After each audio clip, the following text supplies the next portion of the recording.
Hello అండి, రాజావారి గైడెన్స్లోని సభ్యులందరికీ స్వాగతం సుస్వాగతం. మేము అలంపూర్ జోగులాంబ అమ్మవారిని దర్శనం చేసుకుందామని బయలుదేరుతున్నామండి. ఈ వీడియోలో అమ్మవారి విశేషాల గురించి విశిష్టత గురించి చెప్దాం అనుకుంటున్నాను. మేము ఉదయం 10:30కి కారులో బయలుదేరామండి. ఇదిగో ప్రయాణం చేస్తున్నాం, చూస్తున్నారుగా. ఇదిగో అండి అలంపూర్ రైల్వే స్టేషను. ఇదేనండి అలంపూర్లో అమ్మవారి దేవాలయాన్ని వెళ్ళటానికి ఈ స్టేషన్లో దిగి ఇక్కడి నుంచి 2-3 కిలోమీటర్లు ఉంటుందండి అమ్మవారి దేవాలయం. ఇక్కడి నుంచి అమ్మవారి దేవాలయానికి బయలుదేరి వచ్చేసామండి. అదిగో శివుని పెద్ద విగ్రహం చూసారా, ఎంత బాగుందో. ఇది మహాశివరాత్రి సందర్భంగా ఎంట్రన్స్లో లైటింగులు, హోర్డింగ్ చూసారా. మహాశివరాత్రికి ఏమేమి చేస్తారో విశేషాలు అన్నీ కూడా దాంట్లో విపులంగా రాసి పెట్టారు. గోపురానికి డెకరేషను, భక్తులందరూ కూర్చోవడానికి షామియానాలు, గుడి చుట్టూతా లైట్లతో చాలా డెకరేషన్ చేశారండి. క్యూ లైన్లు కూడా ఏర్పాటు చేస్తున్నారు. అంటే మేము మహాశివరాత్రి ముందు వెళ్ళాం కదా, అందుకని ఈ ఏర్పాట్లన్నీ జరుగుతున్నాయి అక్కడ. చూసారా, భక్తులు కూడా ఆ రోజు శుక్రవారం కావడంతో కొంతమంది భక్తులు కూడా వచ్చి పెడుతున్నారు. ఇదేనండి బాలబ్రహ్మేశ్వర స్వామి వారి దేవాలయానికి దారి. ఇటు వెళ్ళొచ్చు. ఇక్కడ స్వామివారిని చూసుకోవడానికి ఎంట్రన్స్. ఇది ప్రధాన ద్వారం అండి. ఎంట్రన్స్లో మనం కాళ్ళు కడుక్కుని ఆలయం లోపలికి ప్రవేశించాలి. ఫ్రెష్గా ఉన్నాయండి నీళ్లు, చాలా చల్లగా కూడా ఉన్నాయి. చూసారా ఎంత స్వచ్ఛంగా ఉన్నాయో. ఇదేమో ఉచిత దర్శనానికి దారండి. అలాగే స్వామివారి గుట్టు చుట్టూతా కూడా చిన్న చిన్న గుళ్ళు ఉన్నాయి శివలింగాలతోటి. చాలా శివలింగాలు ఉన్నాయండి. చూసారా, ఇది ఒక శివలింగం. గుళ్ళో స్వామివారిని ఇక్కడ దర్శనం చేసుకున్నాము. ఇదేమో బాలబ్రహ్మేశ్వర స్వామి దేవాలయానికి వెళ్ళటానికి దారండి. ఇటు ధ్వజస్తంభం వైపు వచ్చాము. ధ్వజస్తంభం చూసారా, దీనికి భక్తులందరూ ప్రదక్షిణం చేసి నమస్కారాలు చేసుకున్నారు. మేము కూడా అలాగే ప్రదక్షిణాలు చేసి నమస్కారం చేసుకున్నామండి.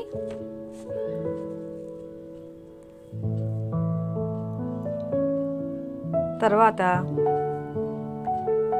ఇక్కడ నుండి బయలుదేరి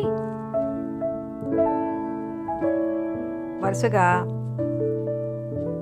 దేవాలయం చుట్టూతా ఉన్నటువంటి శివలింగాల దగ్గరికి వస్తున్నాం. ఇది ఒక శివలింగం అండి, చిన్న గుడిలాగా ఉంటుంది. ఈ గుడిలో ఈ శివలింగాన్ని స్పర్శ దర్శనం చేసుకోవచ్చుటండి. మేము అలాగే స్పర్శ దర్శనం చేసుకున్నాము.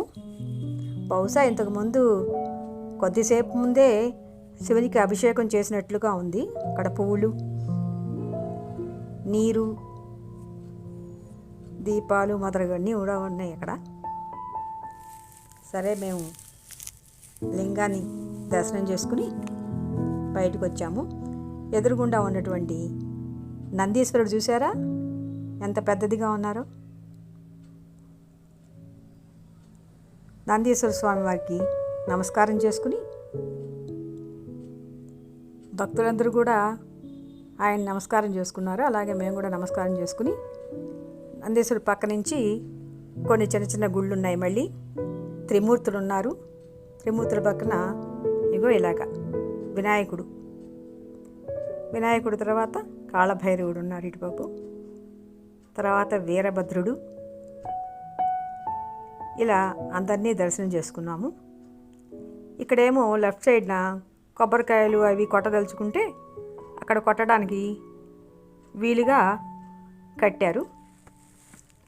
అక్కడ నుండి ఇంకా బ్రహ్మేశ్వర స్వామి ఆలయానికి వెడుతూ మేము బాలబ్రహ్మేశ్వర స్వామి ఆలయం దర్శించుకున్నాక అమ్మవారి ఆలయానికి వచ్చేసామండి. మనకి 18 శక్తిపీఠాలు ఉన్నాయి కదా, ఈ అమ్మవారు 5వ శక్తిపీఠంగా చెప్పబడతారు, జోగులాంబ అమ్మవారు. ఈ ఆలయం మహబూబానగర్ జిల్లాలో ఉంది. ఇది తుంగభద్ర నదీ తీరంలో పశ్చిమాన ఉంటుంది. ఈ ఆలయాన్ని దక్షిణ కాశీగా కూడా పిలుస్తారండి.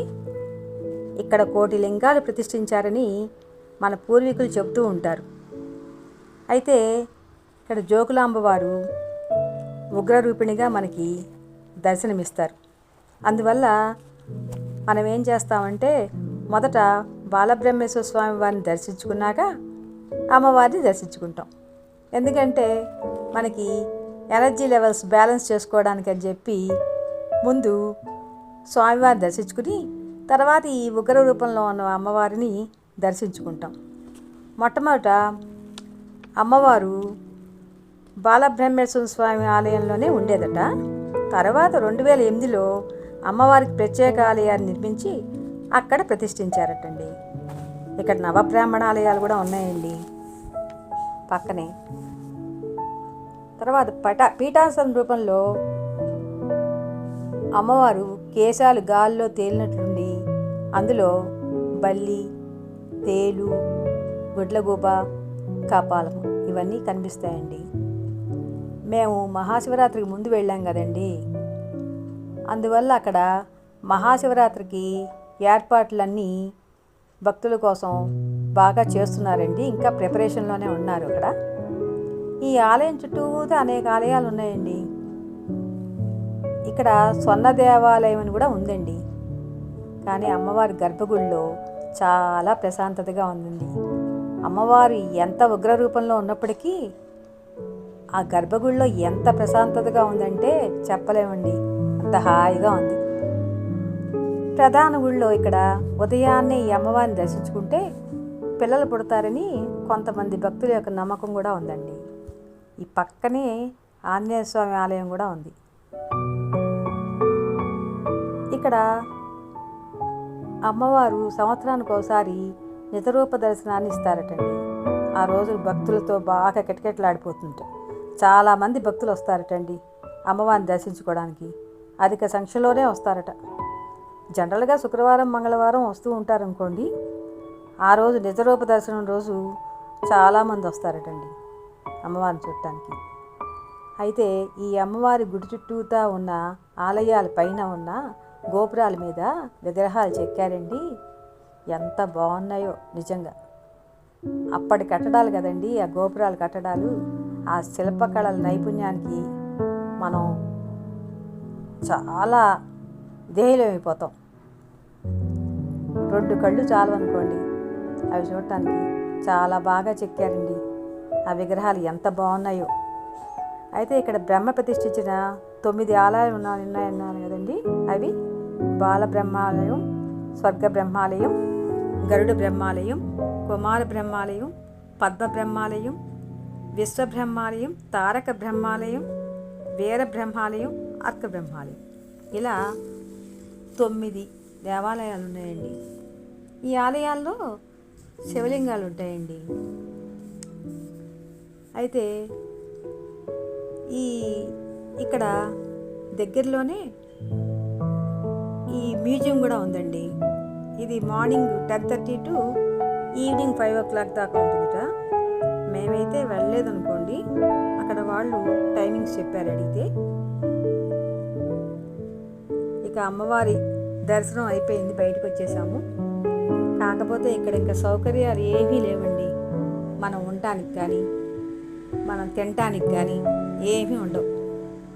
కేవలం కర్నూలు వెళ్ళటానికి బస్సు సౌకర్యం చెప్తే ఏమీ ఉండవు. అక్కడ కర్నూలులో బస చేసి ఇక్కడికి వచ్చి అమ్మవారిని, స్వామివారిని చూసుకుని మళ్ళీ కర్నూలు వెళ్ళిపోవాల్సిందే. అక్కడి నుంచి వెళ్ళాల్సిందే తప్ప డైరెక్ట్గా ఇక్కడి నుంచి ఏమీ కన్వీనియంటు లేదండి.